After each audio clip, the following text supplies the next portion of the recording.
নামাজ হলো বেহেশতের চাবি।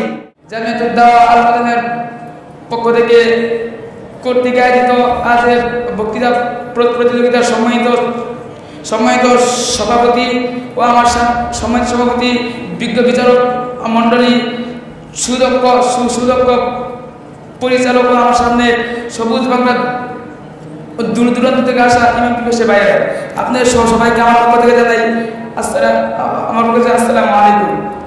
প্রিয় উপস্থিতি, আজ আমার বক্তৃতার বিষয়বস্তুটি হলো নামাজ ও তার গুরুত্ব। সময়কে সংক্ষিপ্ত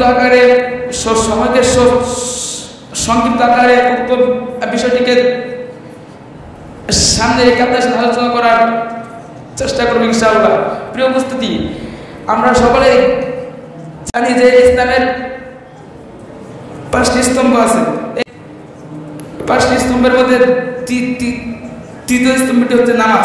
প্রিয় উপস্থিতি, নামাজ এমন এক ইবাদত যা ইমানের পর সবচেয়ে গুরুত্বপূর্ণ। প্রিয় উপস্থিতি, হযরতে নবী করিম সাল্লাল্লাহু আলাইহি ওয়াসাল্লাম এক হাদিসে বলেন মিফতাহুল জান্নাতিস সালাত, নামাজ হলো বেহেশতের চাবি। প্রিয় উপস্থিতি, উক্ত হাদিস দ্বারা আমরা স্পষ্টভাবে এটা বুঝতে পারি যে যারা নামাজ আদায় করবে না তারা জান্নাতে যেতে পারবে না।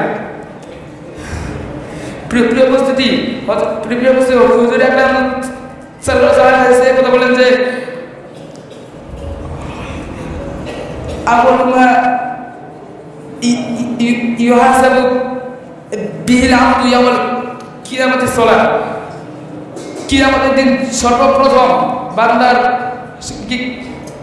কিয়ামতের দিন সর্বপ্রথম নামাজের হিসাব হবে। প্রিয় উপস্থিতি, এই কথা বলে আমি আমার বক্তৃতা শেষ করছি।